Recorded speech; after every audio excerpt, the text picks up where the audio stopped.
Praise the lord, shalom to everyone. मैं pastor Asha Rai आप सबको परमेश्वर की हज़ूरी में वेलकम करती हूँ और सबको जय मसीह की कहती हूँ। And alpha omega Hindi Bible study में आप सबका स्वागत है। आज का जो हमारा विषय है कि 10 ऐसी बातें जो आपको परमेश्वर के नज़दीक लेकर आ सकती हैं। अगर आप अपने जीवन में इसे लेकर आते हैं, इन चीज़ों को, इन बातों को, तो आप परमेश्वर के नज़दीक उन चीज़ों को देखने पाएंगे। आप परमेश्वर को महसूस करेंगे। आप देखेंगे कि किस तरह से परमेश्वर अद्भुत तरीके से फिर आपके जीवन में जो है वो काम करता है। सो इन 10 बातों को आज मैं आपके बीच में डिस्कस करूंगी। सबसे पहली बात कि प्रभु को हर समय धन्यवाद देना। आपको आपके जीवन में परमेश्वर ने जो कुछ भी काम किया, आज अगर आप सुरक्षित हैं, आप जीवित हैं, आप अच्छा खाना पीना आपका है, आप बीमारी से बचे हुए हैं, या आपके जीवन में परमेश्वर ने आपको पाप से बचाया, छुड़ाया, आपको ऊंचा किया, आपको वो रास्ते दिए, वो लोग दिए, गवाहियाँ जो परमेश्वर ने आपके जीवन में दी, आपको शुक्रगुजार होना और हर हालात में आपको परमेश्वर का धन्यवाद करना है। जैसा कि मत्ती 14 उसका 19 वर्ष कहता है, तब उसने लोगों को घास पर बैठने को कहा और उन 5 रोटियों और 2 मछलियों को लिया और स्वर्ग की ओर देखकर धन्यवाद किया और रोटियां तोड़ तोड़ कर चेलों को दी और चेलों ने लोगों को। यहाँ हम देखते हैं कि यहाँ पर वो प्रभु यीशु मसीह धन्यवादी थे और धन्यवाद देकर उन्होंने ये काम किया।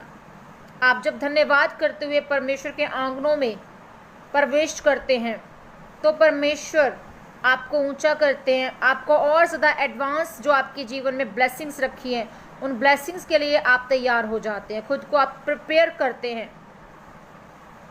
और परमेश्वर जो है वो स्तुतियों के बीच में विराजमान परमेश्वर है। परमेश्वर धन्यवाद की भेंट को एक्सेप्ट करते हैं। जैसे कि यूहन्ना 11 उसका 41 वर्ष, यहाँ पर भी एक किस्सा है कि तब उन्होंने उस पत्थर को हटाया। यीशु ने आंखें उठाकर कहा, हे पिता, मैं तेरा धन्यवाद करता हूँ कि तूने मेरी सुन ली। यहाँ हम देखते हैं कि 4 दिन का मुर्दा लाजर था। 4 दिन की लाश का क्या हश्र हो जाता होगा, क्या हाल हो जाता है एक 4 दिन की लाश का। और यहाँ पर हम देख रहे हैं कि प्रभु यीशु मसीह जो है वो धन्यवाद करते हुए परमेश्वर का एक कमांड करते हैं और वो पत्थर हट जाता है और लाजर जिंदा बाहर आ जाता है। और ऐसे ही लूका 22 उसका 19 वर्ष में भी हम पढ़ते हैं, फिर उसने रोटी ली और धन्यवाद करके तोड़ी और उनको ये कहते हुए दी, ये मेरी देह है जो तुम्हारे लिए दी जाती है, मेरे स्मरण के लिए यही किया करो। सो हमें सबसे पहला क्या काम करना है, हमें धन्यवादी बनना है, हमें शुक्रगुजार होना है परमेश्वर का। ये बातें, ये धन्यवाद करना जब हम सीखते हैं तो हम परमेश्वर के नज़दीक जाते हैं। सेकंड बात है वो है हर समय नम्र रहना। आपको नम्रता लेकर आनी है, आपको अपने आप के नेचर में बदलाव लेकर आना है, आपको नम्र बनना है। थर्ड थिंग कि बाइबल का अध्ययन करना। अगर आप डेली बाइबल का अध्ययन करते हैं, रोज़ उसका मनन करते हैं, तो आप सीखते हैं, समझते हैं। और परमेश्वर में बने रहने के लिए जो बाइबल है, जो वचन है, वो आपकी मदद करते हैं। आप पवित्र आत्मा में होकर जब आप प्रार्थना करते हैं तो आप कनेक्ट होते हैं परमेश्वर से पवित्र आत्मा के जरिए, क्योंकि आप वचनों के बीच से प्रार्थना करते हैं। वचन जो है वो हमारी ताकत है, हमारे रोज़ की रोटी है, हमारे जीवन का आधार है। वचन हमें जीना सिखाता है। जब हम वचन को पढ़ते हैं, वो प्रकाशन, वो भेद, वो समझ हमें आती है कि परमेश्वर हमारे जीवन से क्या चाहते हैं। और परमेश्वर अपने वचन के ज़रिए जो है वो हमसे बात करता है। पवित्र आत्मा वचन के ज़रिए हमसे बात करती है। जैसा कि परमेश्वर कहता है कि हर समय जो है मेरे वचन पर चित्त लगाए रख, ध्यान लगाए रख। फोर्थ थिंग कि कानों को याद करें, वचनों को याद करें। मतलब कानों के अंदर, आपके दिल के अंदर जो वचन है वो आपके घर कर जाने चाहिए, रट लेना है आपको, उस पर आप कह लो कि मनन करो आप उस पर। जैसे कि भजन संहिता 119 उसका 11 वर्ष कहता है कि मैंने तेरे वचन को अपने हृदय में रख छोड़ा है कि तेरे विरुद्ध पाप ना करूं। आप देखें कि अगर आप परमेश्वर के वचन को अपने हृदय में रखते हैं तो आप पाप नहीं करते, आप संभल जाते हैं वो पाप करने से, आप बच जाते हैं उस अपराध की दुनिया में जाने से। क्योंकि पाप की मजदूरी मौत है, और वचन आपको मार्गदर्शन करता है, वचन आपको गाइड करता है।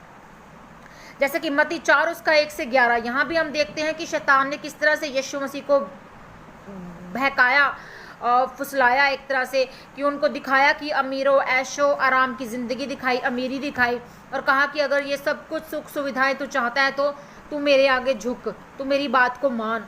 पर यीशु मसीह जो है वो परमेश्वर के वचनों के ज़रिए उस पवित्र आत्मा के चलाए चलने वाले एक इंसान थे, और वो परमेश्वर का इकलौता बेटा है। तो उन्होंने उस हिसाब से वो वचन को जानते थे, वचन को दिल में रखा। शैतान भी वचन से होकर उनसे बात कर रहा था, पर यीशु मसीह वचन का जवाब वचन से देते हैं। तो अगर आपको शैतान से लड़ना है तो आपको परमेश्वर के उस भेद, उस प्रकाशन का ज्ञान होना बहुत ज़रूरी है। अगर आज आप बीमारियों से, पाप से बचना चाहते हैं तो आपको वचन परमेश्वर का जो है उस पर ध्यान देना ज़रूरी है, उसको याद करना, उसको रट लेना, उसको दिल में रख लेना बहुत ज़रूरी है, ताकि आप पाप से बचे रहें। 5th थिंग है एक दूसरे की सेवा करना। यीशु मसीह अपनी सेवा करवाने के लिए नहीं आए थे। यीशु मसीह हमारे बीच में आए ताकि हम सीख सके कि हमें सेवा करनी है एक दूसरे की। अपने आप को ऊंचा नहीं आपको बनाना, अपने आप को आपको हलीम करना है, नीचा बनाना है, और आपको एक दूसरे की सेवा भाव ये दिल में ज़रूर होना चाहिए। किसी की सेवा, अपनी सेवा करवाने के लिए आप इस दुनिया में नहीं आए, आप एक दूसरे की सेवा करें। 6th थिंग कि हम प्रार्थना करने वाले बने। अगर आप प्रार्थना करेंगे तो वचन जिसको आप रोज़ पढ़ते हैं, जिस पर मनन करते हैं, जिसको रट लिया है, वो वचन आपके जीवन में फिर काम करेगा।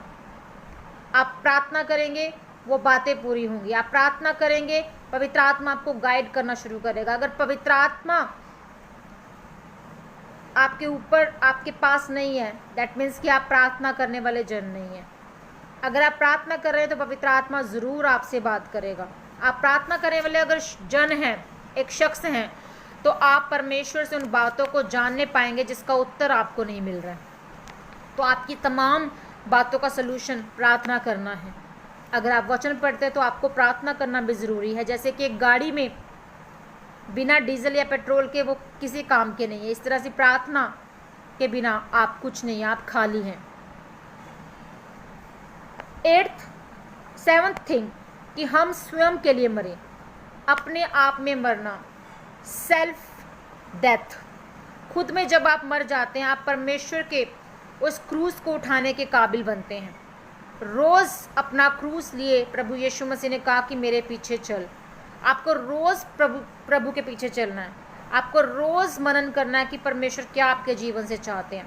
अपने आप को मारने का मतलब है कि वचन की परवाह करनी, पाप से खुद को दूर रखना। तूफान आए, बीमारी आए, कर्जा आए, कुछ भी प्रॉब्लम आ जाए, आपको शांति में, उस पीस में परमेश्वर की रहना है, और तब आप खुद को मारते हैं। जैसे कि यूसुफ, उसने पोतीफर की पत्नी के साथ व्यभिचार नहीं किया, वो परमेश्वर के वचन पर चला, वो प्रार्थना करने वाला जन था।